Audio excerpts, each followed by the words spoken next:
Assalamualaikum warahmatullahi wabarakatuh. Perkenalkan, nama saya Aldi Rahmat. Pada video kali ini saya akan membuat sebuah video tentang em, materi yang sudah saya pelajari dan diterapkan ke sebuah wisata. Dan kali ini saya akan membuat video tentang penerapan materi pariwisata berkelanjutan ke daerah wisata Borobudur.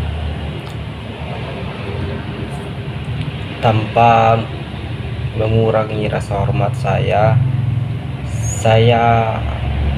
tidak akan memanjangkan kata-kata pembukaannya. Kita masuk saja ke pembahasannya. Yang pertama, pariwisata berkelanjutan adalah konsep mengunjungi suatu tempat sebagai seorang wisatawan dan berusaha membuat dampak positif terhadap lingkungan sosial, budaya, dan ekonomi di daerah tersebut. Pariwisata dapat meliputi transportasi utama ke lokasi umum, transportasi lokal, akomodasi hiburan, rekreasi, makanan, dan belanja.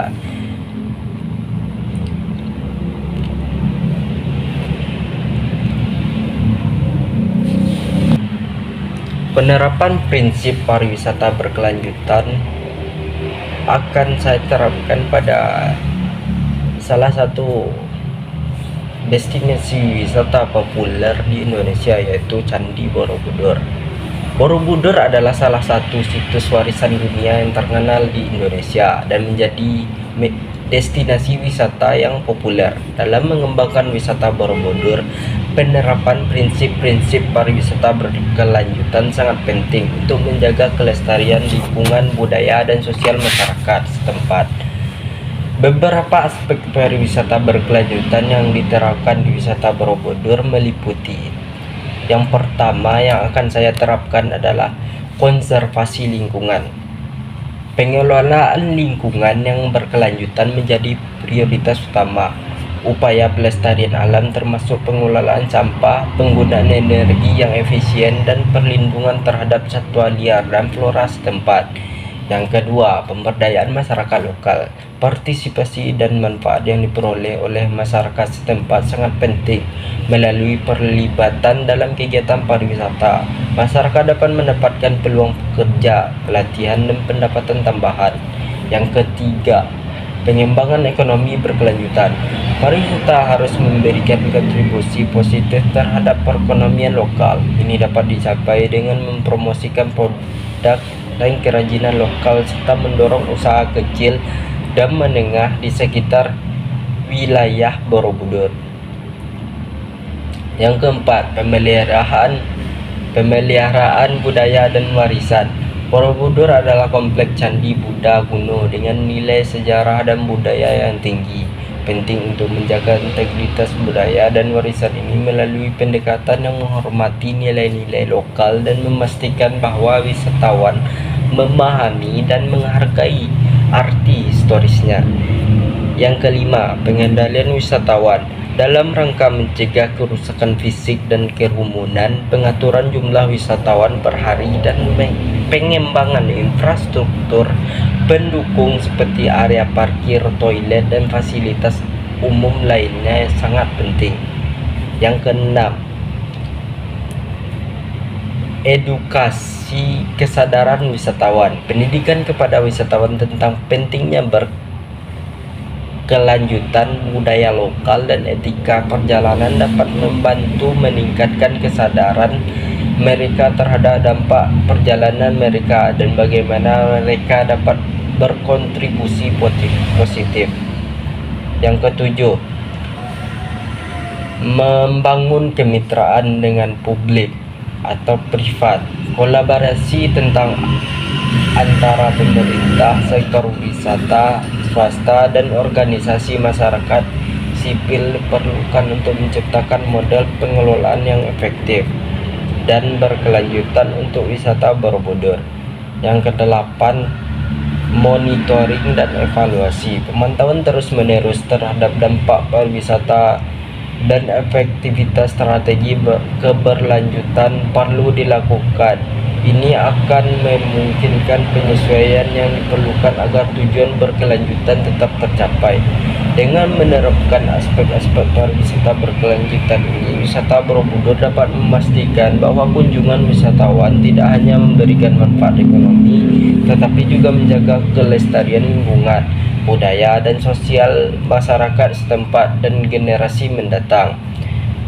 Ada pula tantangan atau pengaruh negatif pariwisata, yaitu yang pertama adalah over tourism, kepenuhan wisatawan. Terkadang destinasi populer dapat mengalami over tourism, yaitu situasi di mana jumlah wisatawan melebihi kapasitas daya dukung lingkungan dan infrastruktur lokal. Ini dapat menyebabkan kerumunan yang berlebihan, kerusakan lingkungan, dan ketidaknyamanan bagi wisatawan dan masyarakat setempat. 2. Kerusakan lingkungan. Meskipun pariwisata berkelanjutan berusaha untuk menjaga lingkungan, adanya peningkatan jumlah wisatawan dapat mengakibatkan kerusakan fisik pada alam, seperti kerusakan terumbu karang, deforestasi, dan polusi. Yang ketiga, kehilangan budaya dan autentisitas. Ketika wisatawan berkunjung ke suatu tempat, budaya lokal dan kehidupan masyarakat bisa terpengaruh oleh pengaruh luar. Ini bisa mengakibatkan hilangnya autentisitas budaya dan tradisi, karena masyarakat setempat mungkin mengubah pola perilaku dan kehidupan mereka untuk memenuhi harapan wisatawan. Yang keempat, peningkatan biaya hidup. Peningkatan jumlah wisatawan dapat mendorong naiknya harga properti dan biaya hidup di daerah wisata. Hal ini dapat mengakibatkan kesulitan ekonomi bagi penduduk lokal yang tidak dapat mengikuti laju kenaikan biaya. Yang kelima, ketidaksetaraan sosial. Meskipun pariwisata bisa menciptakan lapangan kerja baru, tidak semua penduduk lokal mungkin mendapat manfaatnya. Terkadang kesenjangan sosial bisa menjadi lebih besar karena beberapa orang mendapat keuntungan dari pariwisata sementara yang lain tidak. Yang keenam, kerusakan warisan budaya. Wisatawan yang kurang sadar atau tidak menghormati budaya lokal dan dapat menyebabkan kerusakan pada situs bersejarah, artefak, dan warisan budaya lainnya. Yang ketujuh, penggunaan sumber daya berlebihan. Peningkatan jumlah wisatawan dapat memicu penggunaan sumber daya seperti air dan energi yang berlebihan, yang pada gilirannya dapat mengancam ketersediaan sumber daya untuk masyarakat lokal. Yang kedelapan, ketidakstabilan ekonomi. Ketergantungan ekonomi yang berlebihan pada pariwisata dapat membuat destinasi rentan terhadap fluktuasi dalam industri pariwisata, seperti krisis ekonomi global atau perubahan tren wisatawan. Itulah dampak-dampak negatif atau tantangan yang akan dihadapi oleh pembangun pariwisata berkelanjutan. Adapun perubahan iklim pada daerah Indonesia itu sendiri adalah akan berdampak ke pariwisata tersebut. Maksudnya adalah ketika musim panas akan sedikit wisatawan yang berkunjung ke daerah tersebut karena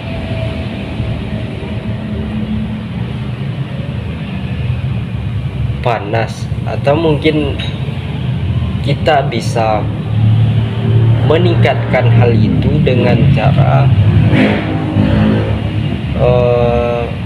memberikan jasa atau jual beli barang atau jasa di daerah tersebut yang akan membuat mereka tetap datang walaupun terik. Yang kedua, iklim di Indonesia adalah iklim hujan atau biasa disebut bukan iklim sih, suhu atau atmosfer, nggak tahu juga. Sekian video dari saya, kalau ada salah dan janggalnya tolong dimaafkan. Saya Aldi Rahman pamit undur diri. Sekian dari saya, terima kasih. Billahi fisabilil haq fastabiqul khairat. Assalamualaikum warahmatullahi wabarakatuh.